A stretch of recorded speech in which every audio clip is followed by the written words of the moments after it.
thought it was less light, so that's why I requested. Now it's enough. Good, it's enough.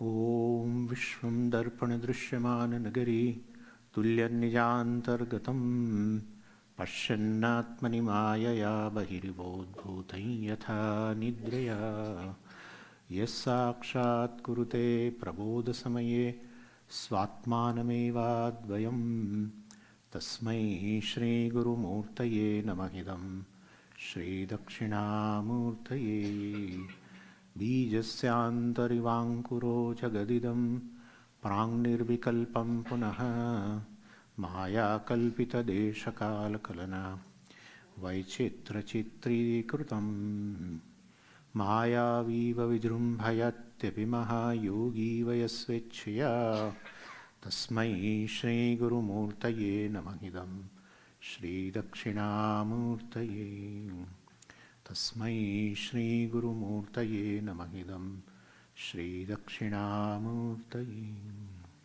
Om Sahana Bhavatu Sahanau Bhunaktu Sahaviryam Karavavahai Tejasvinavadhitamastu ma vidvishavahai Om Shanti Shanti Shanti Sadashivasamarambham Shankaracharya Madhyamam Asmadacharya Paryantam Vande Guru Paramparam Om.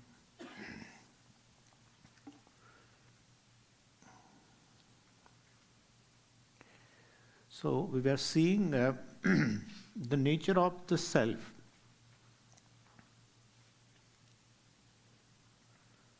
The self or Brahman is in the form of Jagat, in the form of individual, also in the form of Ishvara. There is one reality, one without second, ekameva advitiyam. And this thing one can assimilate with the process of meditation, contemplation. And so we are looking into a verse of Drigdasha Viveka. This one verse has the whole teaching. Asti bhati priyam chaiva nama chityam shapanchakam adyatrayam brahmarupam jagadrupam tatodvayam. So anything which you take here, and for that, it contains 5 things, denoted by 5 names. One is Asti, and other is Bhati, third is Priyam, and Namam and Rupam. Asti Bhati Priyam Brahma Rupam. Adyatrayam, the first 3. Asti Bhati Priyam Nama Rupa. First 3. Adyam. Adyam is first 3. Trayam, first 3. Is Brahma Rupam. So Asti Bhati Priyam is Brahma Rupam. Nama Rupam Jagat. That's how it has been said. Anything which you take here has these 5 things. There is Asti. It is. And when you say it is, definitely, it has already become an object of knowledge. Otherwise you cannot say. So Bhati. And it is Priyam, because it evokes a pleased self in you. Let us think that with this right now. And it has a name called pot. And according to that name, there is a form called pot. And that other than the form, the reality is only Asti Bhati Priyam. Right? Form is not real. Form is not self-existent. Real means it exists on its own. That's called real. So that is not. We have found the reality of this is Asti, which is Brahman. Now this Asti, in Shastra it is called Satyam. That's how Satyam Jnanam Anantam Brahma. It is either called Sat also in Chandogya. Sadeva Somya Idamagra Asit Ekameva Advitiyam. That Brahman is Sat in the form of existence, which lends existence to the entire names and forms. So, well, every name and form which exists, that existence belongs to Brahman, right? That's what we saw also. By reducing, you can find that, well, definitely nothing exists on its own. Everything, every form derives its existence from its constituents. They are forms. They are again, well, derive its existence from their constituents. And ultimately, well, there should be a basis. The reality should be irreducible, formless. So far as any form is there, that form will be can be reduced. That's what the scientists are doing. Scientists have gone up to big, what is that, Higgs boson. They will find something else. Yeah, they will find. Any form, anything which is objectified can be reduced further.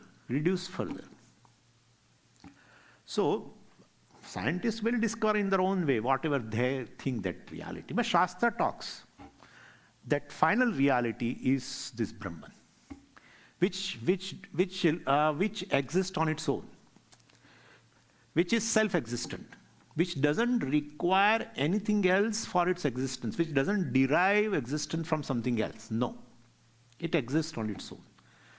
What is self-existent is basically, by nature, it is existence. That is called self-existent.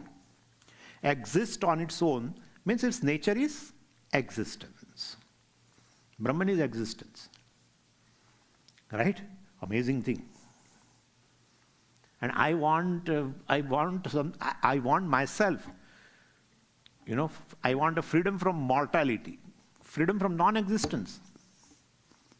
That existence is going to be proven as yourself, means you are immortal, you are timeless. That is going to be proven.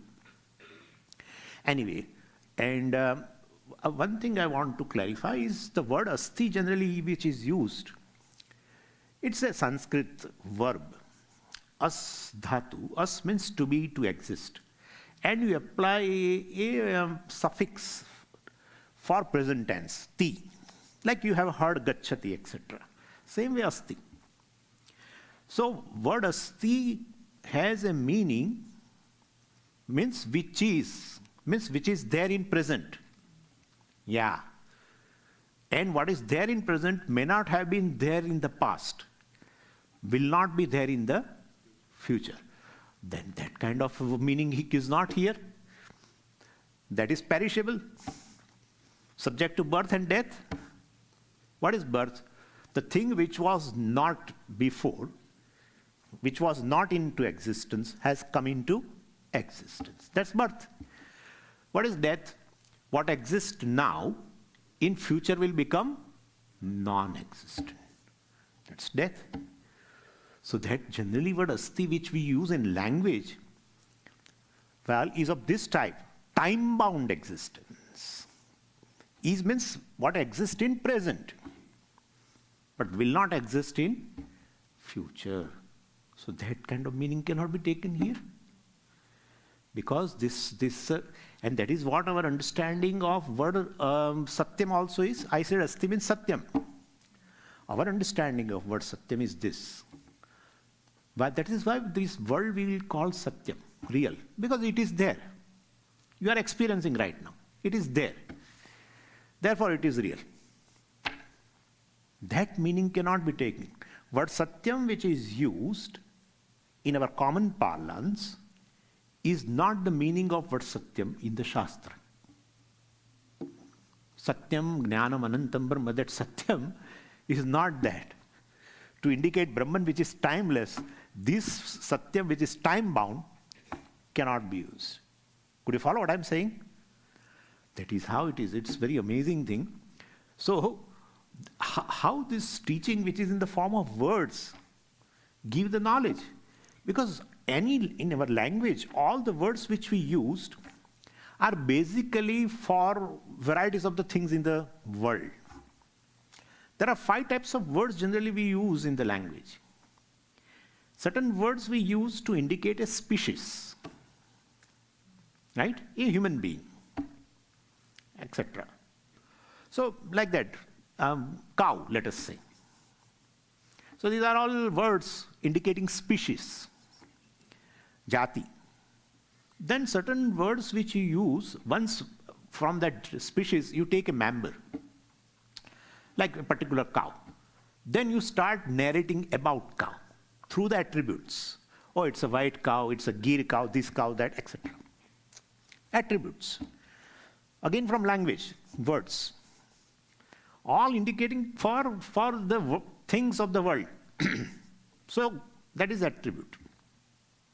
Then certain words which we use which denote action, driver, cook, this, etc. Right? Gardener. All these words we have indicating action. Certain words we use indicating or denoting, relationship. Father, mother, uncle, this, that. And certain words which we use through convention. Just convention. Many names of the, counties and all, convention. You cannot find a meaning there. Yeah, wind gap. Maybe I think could be there is a gap for the wind to come in between the hills. I think like that. But New Jersey, this, that. Well, somebody gave a name and it's coming down. May not be having, we should not think too much, what is this Silosberg? So it's a convention. These are also words from the language. So 5 types of words are there, that's language. And those words have their corresponding objects of the world. And those words you have to use because you know those words only. Those words have to be used to indicate the truth of the world. Right? Brahman, which is quite distinct from the Jagat, which is real, this Jagat is mithya, etc. I have told you. So all words which generally have a meaning called objects, forms, etc., which are mithya, those words I have to use to denote, to give you the knowledge of Brahman, which is real, how it is possible. Swamiji, that is why known words should not be used. Then we have to use unknown words.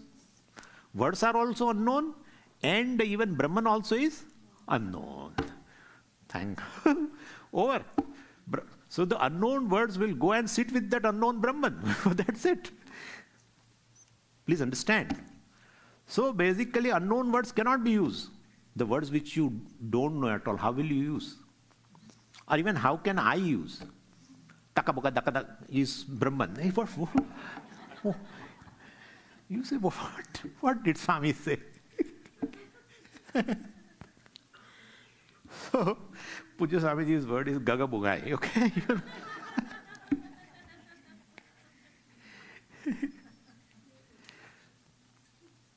The direct meaning of a known word is an object. Anything in the world. Using the same word, I have to indicate Brahman. Word Satyam is this. You know the meaning of word Satyam is what is experienced right now, what is there in present, right? That's it. That's called Satyam. Well, so basically you take this word Satyam or Asti either and remove all the pratyayas which is there, which is denoting that present tense. Remove that. Just take the root meaning. Asti is there. Ti you remove, which is indicating present tense. Okay? Remove that. Just keep us. Us means what? To exist. What is the definition of Brahman? Which exists. That's it. Not what exists in present. That's your understanding about word Satyam. Now here, well, word Satyam means which ever exists. or whichever is, which is of the nature of existence. But how can you take that way, Swamiji? You cannot take the license to basically take this meaning. No, but there is another word. Anantam. So Satyam is where basically not just exist right now. Anantam. Limitless. Therefore I have to take that pratyaya out, which only indicates present tense. Take it out. Take the root meaning. So the existence which is limitless. Could you follow? So this is the meaning of Brahman. The existence which is limitless. Limitless existence, which is not affected by time. Timeless existence. Yeah. Eternity, I told you other day. I think day before yesterday. Word eternity does not mean one which exists for a long time. In time. No. Still it is time bound. That's not eternal. It is non-eternal. Only meaning of the word eternal is timeless. And so this limitless existence indicates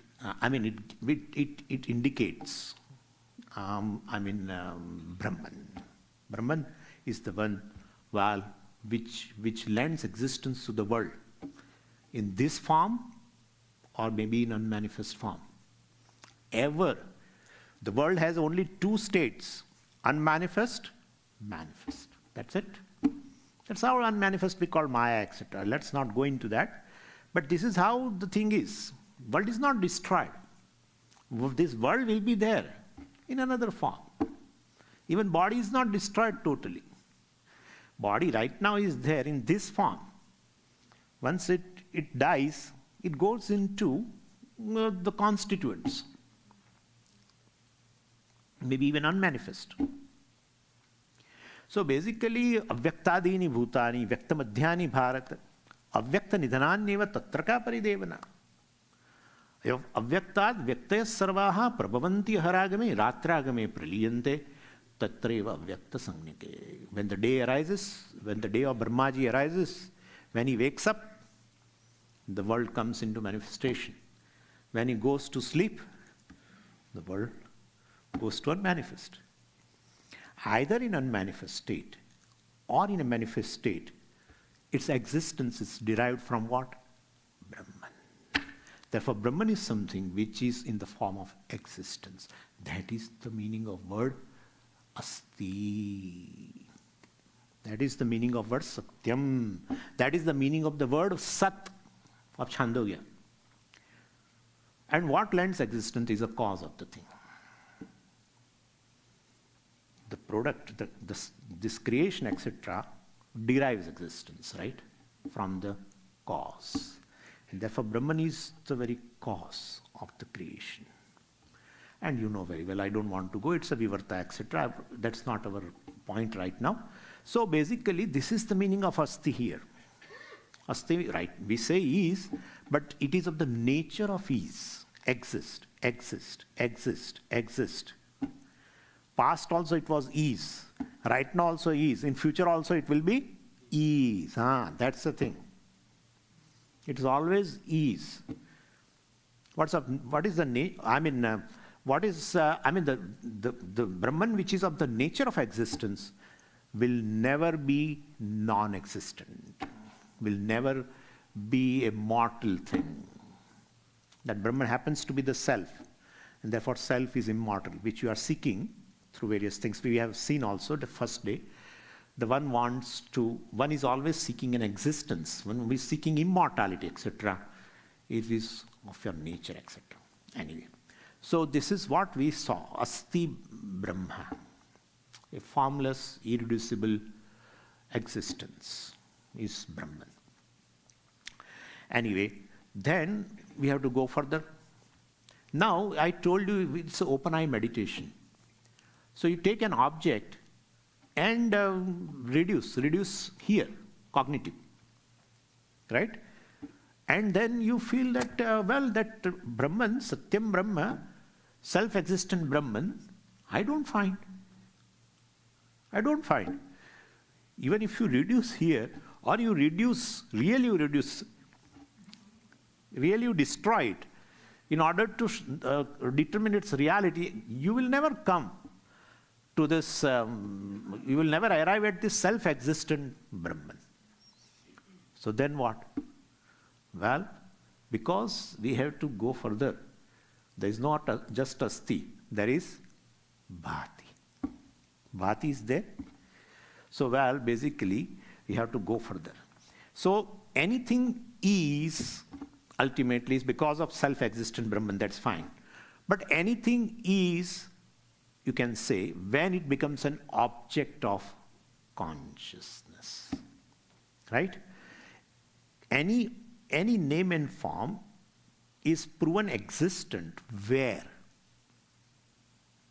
In consciousness, right? In consciousness.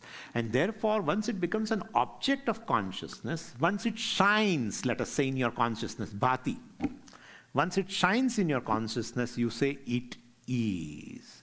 Therefore, we said that self-existent Brahman lends existence to all names and forms.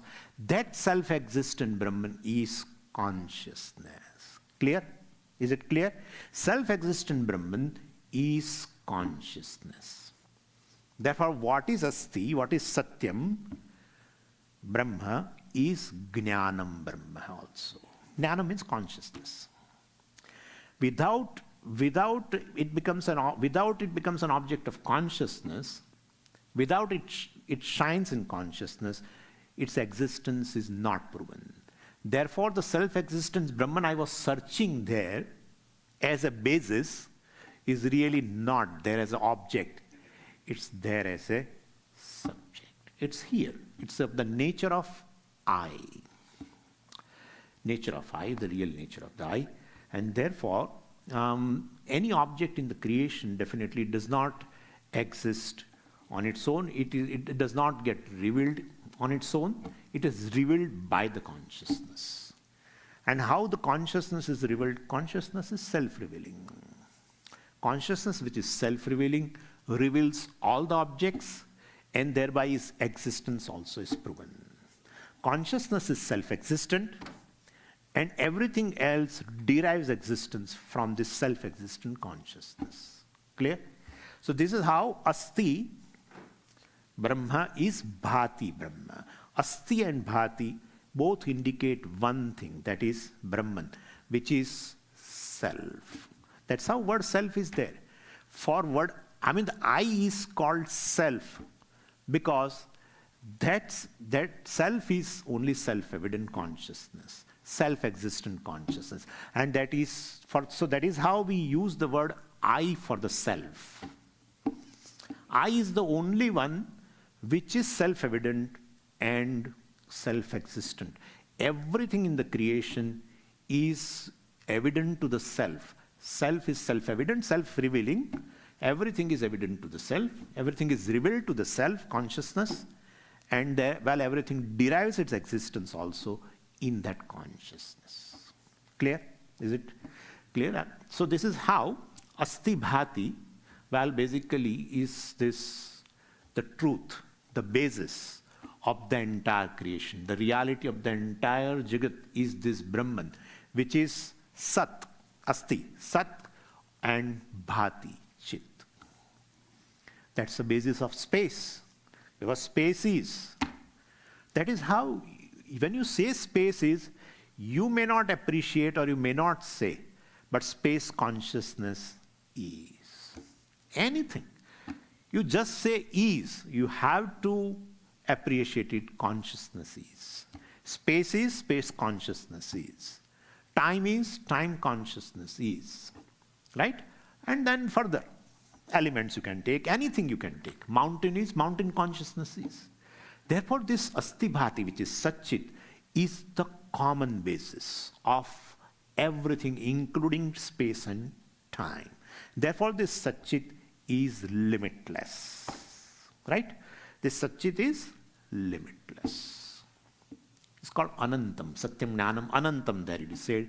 Here we call it Anandam, Satchit Anandam. Same thing. What is Anantam is only Anandam. That is the self. So you are the basis of the entire creation. You are Brahman. You are the basis of the entire creation. All the names and forms are your manifestation. Right? Like, what lends existence to the pot? Clay. Therefore, basically, pot is nothing but a clay. Or you can say, well, all the forms in the clay world are the forms of clay only. Right? Same thing. And therefore, this Satchit Ananda is the basis, which is the nature of the self. And it is this limitlessness that makes your happiness most desirable. Priyam. And therefore, when you are pleased by the flower, right, asti bhati priyam. When you are pleased by the flower, definitely you say, I love the flower. The object of love is definitely an object of joy. Object of love should be the source of joy. Okay? So basically, you love the pleased self. Right? Or you say you love the flower because you love the pot. Flower has gone somewhere, which was there anyway. So, but samskara is there, therefore still I say flower. Okay? Anyway. So, I mean, my point is, you love the pot because it invokes in you a pleased self. Anything which invokes in you or evokes in you a pleased self, you will love. When you talk to me and you praise some. Suppose, I'm just saying, you are praising me. Definitely it evokes a pleased self. And then definitely I will say, oh, I like you very much. Yeah.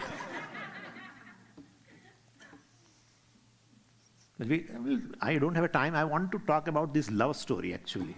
Yeah. Navare patyuh kamaya patipriyo bhavati atmanastu kamaya patipriyo bhavati. Navare jayai kamaya jayapriya bhavati atmanastu kamaya jayapriya bhavati. Navare sarvasya kamaya sarvam priyam bhavati atmanastu kamaya sarvam priyam bhavati. My God.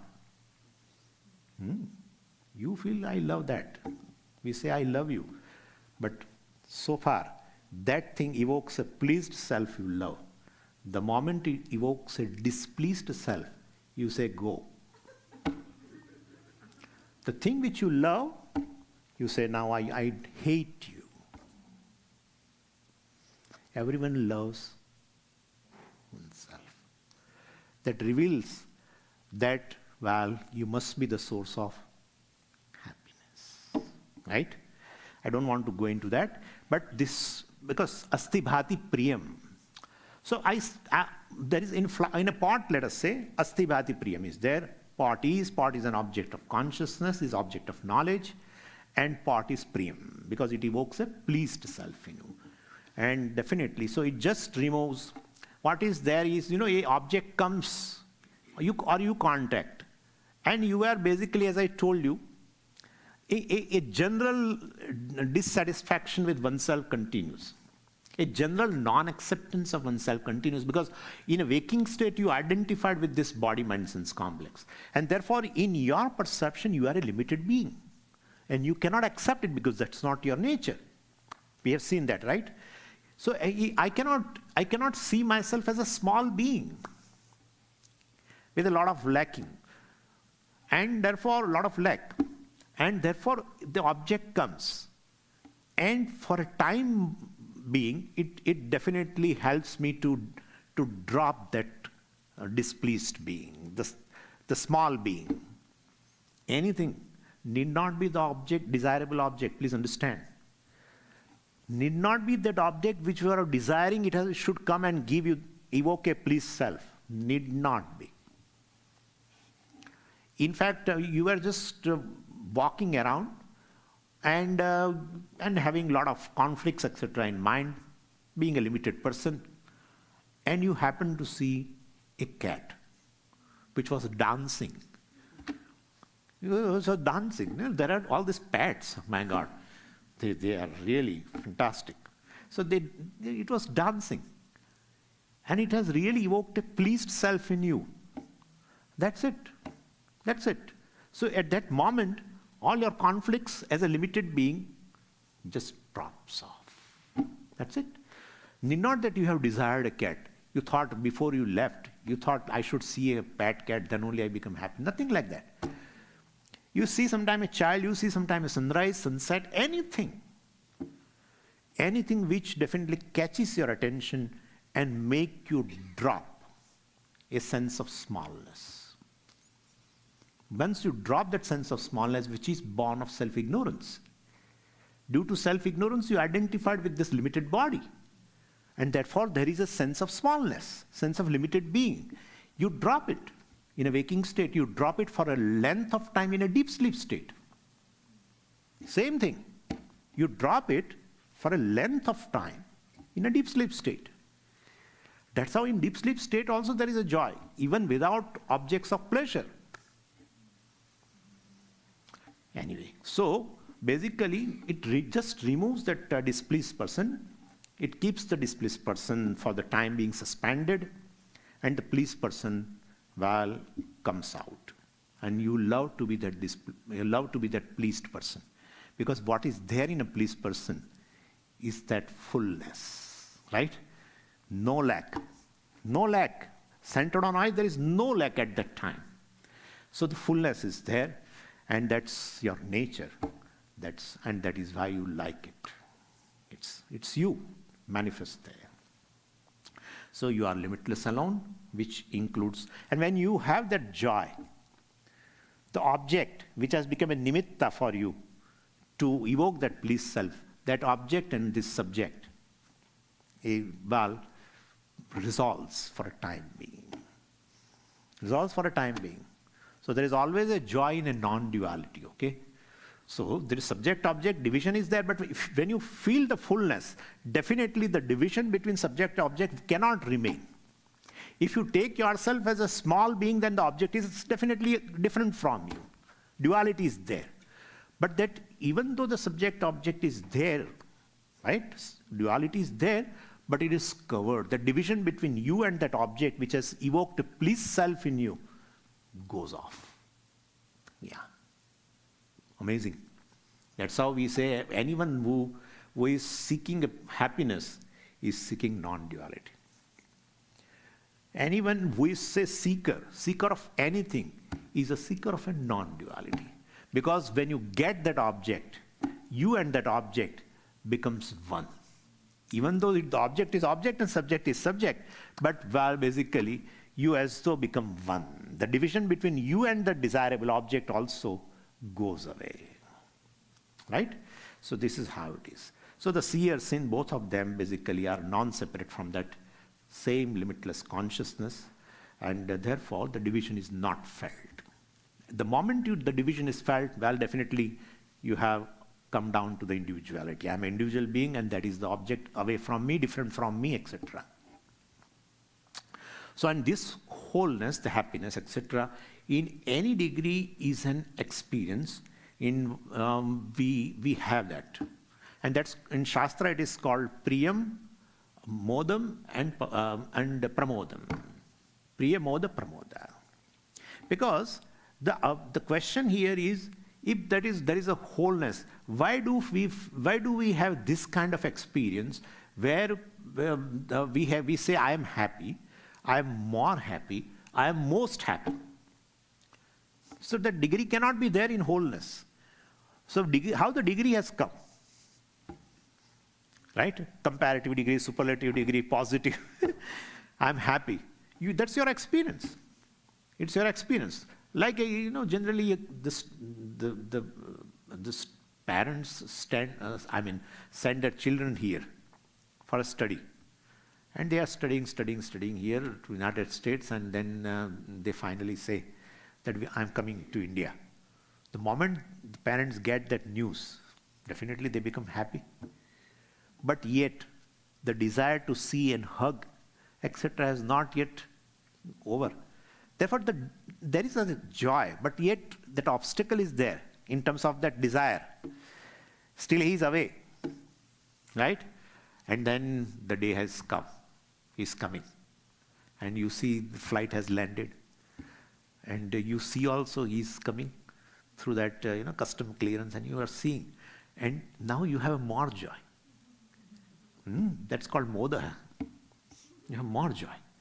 And he has come out. And you hugged him.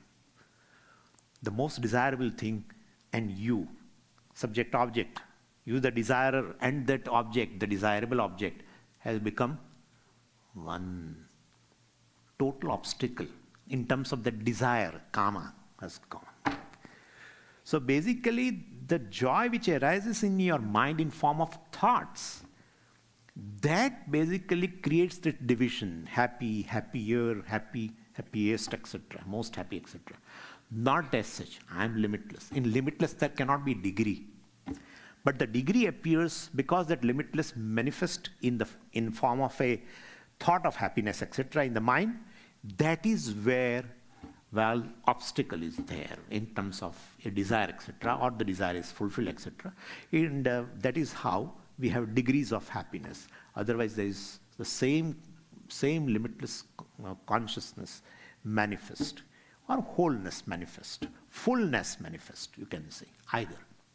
Yet I have not explained you fully word wholeness. I'm just using, I know it, but it is coming. So I will explain you that at time. Anyway, but Swamiji, you said about that's okay, priyam means this is like this. The priyam means it is, I love that object because it has evoked a pleased self. And what is there in pleased self is myself, the truth of myself, that is limitlessness, etc. That is me. And therefore, definitely I love my nature. And therefore, I love the pleased self. And therefore, I love the object which has evoked the pleased self. But we find that there are objects which evoke displeased self. What happens to that? Well, object that displeases you are also, not outside consciousness. Because if you say limitless consciousness, definitely those are also within consciousness. Their existence is derived from what? Same limitless consciousness. They shine in what? Same consciousness. They are also Satchit. Then, but I hate this object. Apriyam. Asti bhati priyam ne asti bhati apriyam. What about that? Well, definitely. Why should they displease? Because basically we have our own scales of values, scales of likes and dislikes, basically. Therefore, you don't look at the object as it is. You always see through those likes and dislikes. And that is why, basically, a object which you dislike, definitely, or which you find it as a useless, despicable, let us say, definitely, for consequently, that evokes a displeased self in you. Because there is a dislike for the object. And when you come in contact, it evokes a displeased self in you. So it's not due to the object is like this. It's due to your dislike towards that. The likes and dislikes are like goggles through which you see the object. And therefore, you are not able to see the object as it is. But Swamiji, that maybe the object is like that. Object is not like that. No. That's how the thing the Indian hates. And that is that blue cheese. My God. No Indian wants a blue cheese around. He cannot stand that smell. Right? So you hate it. But blue cheese is a blue cheese. It's really, it is not a source of a hate. In fact, the people in United States love it. In fact, they feel there are more holes, etc., more blueness, more fungus. Oh, they say, I just love it, they say. It evokes a pleased self in them. So object which definitely you say as which evoke a displeased self in you, evokes a pleased self in the other person. Therefore, object does not have that thing called apriyatvam, etc. Could you follow? It is because of your dislike towards the object, because you don't have that, you have not cultivated that taste. They have cultivated this taste. And therefore, since they have cultivated that taste, well, they have developed a liking for that. You have developed a disliking because it smells, it has a very typical smell, etc. And therefore, it's not that object has apriyatvam, basically. So certain things which displease you basically are the same thing pleases others also.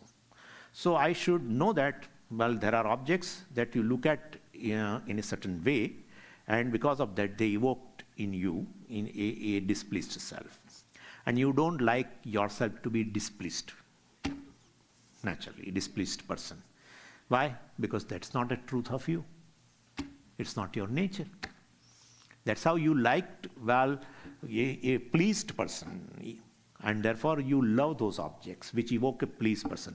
Because what manifests in a pleased person is a you, yourself. Could you follow? Yeah. That's how you develop a liking also for a given thing. You love that thing, priyatvam, etc.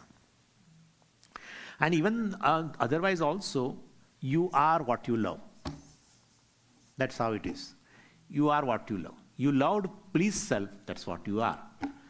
Means I am pleased self, means I am pleased self means what? I am the truth of the pleased self, and that is limitlessness, wholeness, right?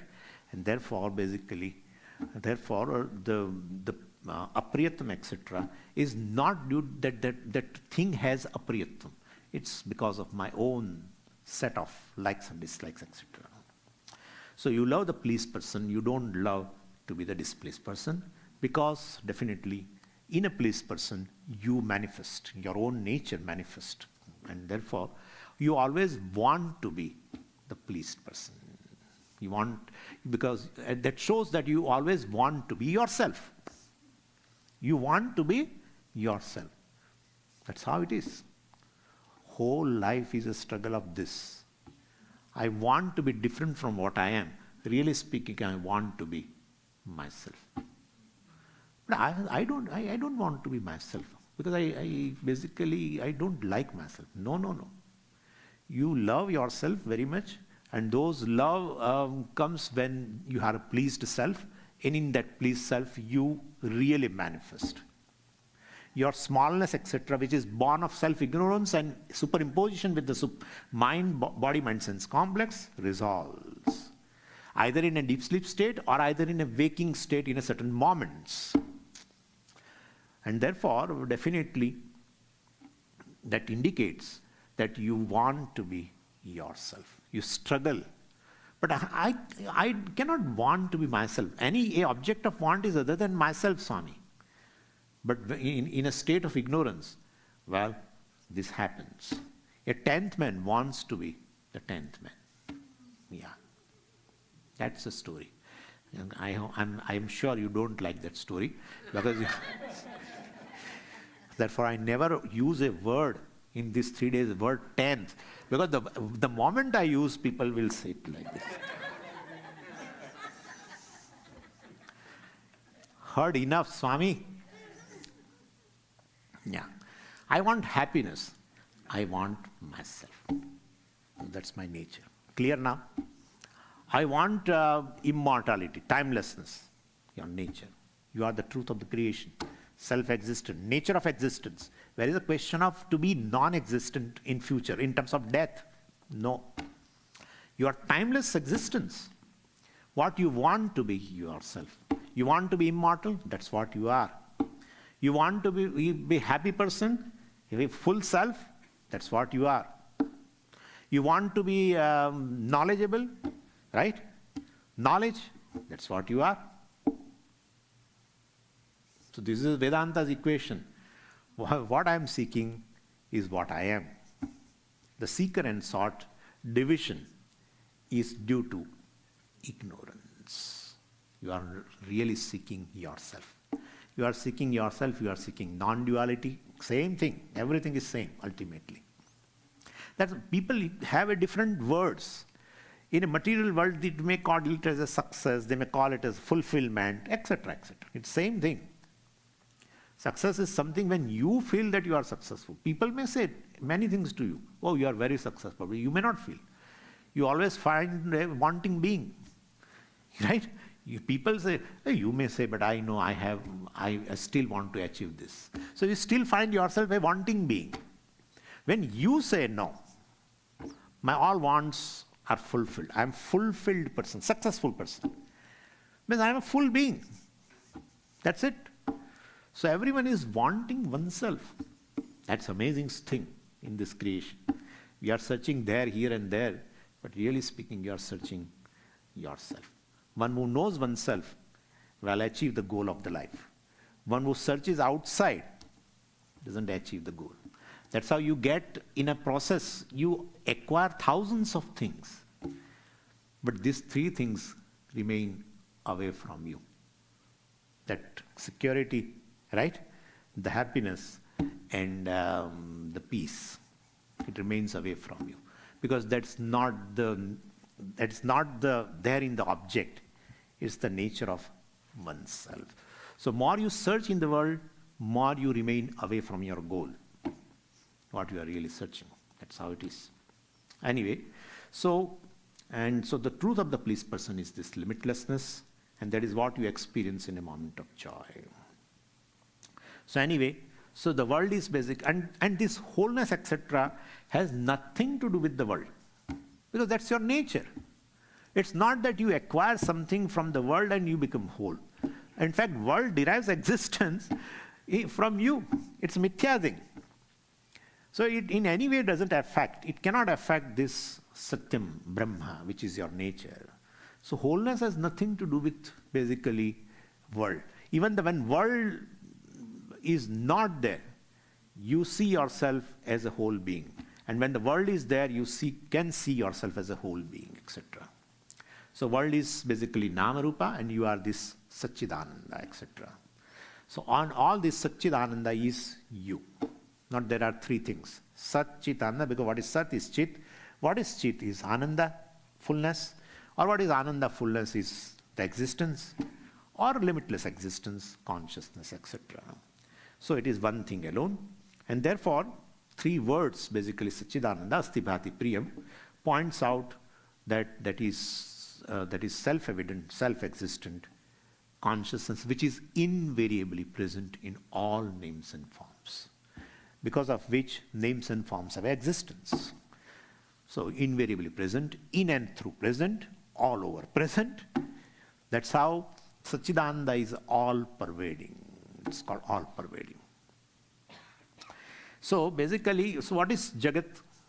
Well, Jagat is varieties of the names and forms plus Satchidananda. What is thought? Same. Name and form plus Satchidananda, basically. So then, when this is a fact, well, you have two types of contemplation. One is contemplation which is internal, where you definitely, various thoughts you take and you appreciate this, that well, every thought is I, but I am free from the thought. Masthani sarvabhutani, nacha masthani bhutani. Bhagavan said in his own way, Masthani sarvabhutani. So all the thoughts have a being in me, Satchidananda, but basically I am free from thought.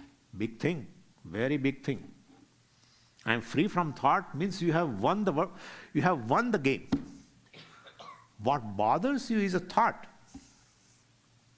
Any feeling, we'll be seeing certain examples I have taken. Any particular feeling bothers you. It is simply a feeling. A name form. Some thought means name form. Bothers you too much, which doesn't have any bearing, which doesn't have a reality. So basically, one is an internal contemplation, meditation. And as I told you, object also, name form plus Satchidananda, right? And therefore, when you say name and form, you're automatically Satchidananda is there, because that's what the reality, that is what the reality is, and that is pervading the name and form. Name and form has no reality at all, it's just an apparent thing. So you can meditate, contemplate upon any object. There also we have issues. A given object, a person, we dislike. That also is there. Or a certain thought is also there. And whenever we react outside, or we react to our thoughts, definitely we take them as real. That's for sure. Now with this understanding, well, definitely you can understand that the reality is you, and that is naturally different from this name and form, distinct from name and form. Name and form is not away from you, but you are distinct from any name and form, any feeling, any object, or a feeling towards an object, etc. And that is, so two types of meditations are there basically. And so one is an internal meditation, and second is an external meditation. So, and you want to talk some? Okay. And so, we can take an example here. Now, like a pot. So, suppose a pot has a notion that I am small, identifying with a form. Well, definitely the pot, I can tell to a pot that you contemplate basically that you are a clay which is the truth of all the pots. And so in the example of clay pots, well, of course, there is a little, that example has a limitation, because the idea of wholeness, etc. cannot come, even though there are many pots. And the truth is basically a clay. But between the pots, there is a space where there is no pot. Therefore, the idea of wholeness cannot come, but the truth is one. That much we can understand.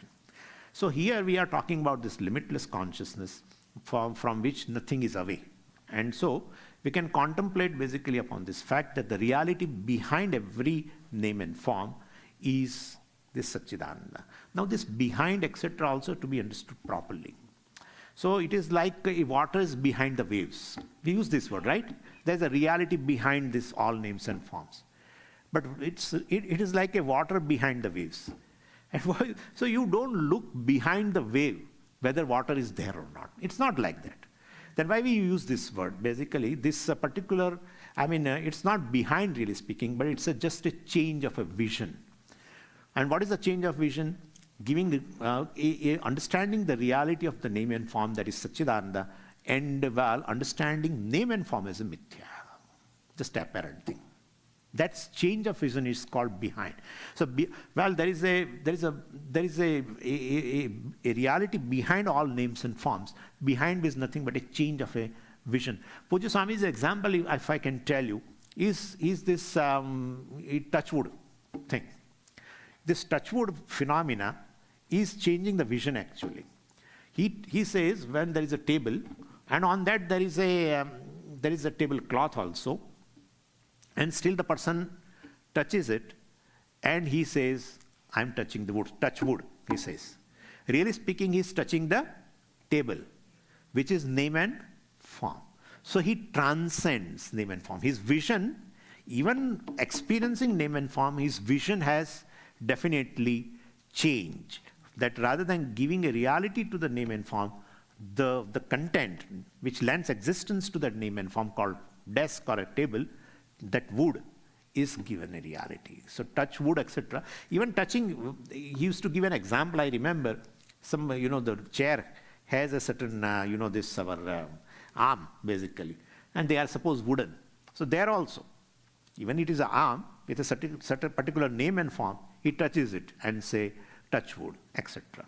So you transcend table, name and form, you transcend arm, etc. for the recognition of the wood, which lends existence to the name and form, which is the reality behind that. Same thing is here. So changing vision basically, and so seeing this touch wood basically everywhere is the practice of contemplation here. Touch wood means you can understand our touch wood is, what is a wood? Satchidananda is a wood here, okay? And all the names and forms are tables and arms and like that, basically. That's the reality. So anything that is Brahman, and that Brahman is consciousness. That is the nature of self. And therefore, I is in the form of existence, and I alone basically shine in the form of all names and forms. Names and forms become object of knowledge because I as a consciousness pervade it, and thereby its existence is also proven. So asti bhati in everything is myself. Earlier I said something different in morning, where I said all the names and forms are mithya, right? Jagat mithyatva darshanam. Now what is the vision here?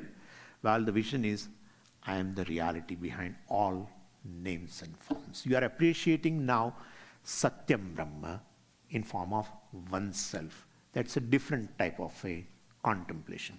Early morning I said Mithyatvam of the Jagat. Now I am saying Satyatvam of a Atma or Brahman. So that's the difference between the two. And well, so this is what I think we should stop it. And further I have to say a few more things pertaining to the words in the Shastra for Brahman, like Purnam, Asangaha. You can take that word for few months and dwell upon it with the help of the teaching which you have already, and thereby also you can get rid of various notions which were bothering you too much. You can get rid of those notions, taking the word and dwell upon it, contemplate upon it for a length of time, for a few months or something. Then take another word. First take Purnaha, then take Asangaha, etc. That also I have to show you how it works. So that we'll see tomorrow. Om Purnamadah Purnamidam Purnat Purnamudachyate Purnasya Purnamadaya Purnameva Vashishyate. Om Shanti Shanti Shanti. Harihi Om Shri Gurubhyo Namaha. Harihi Om.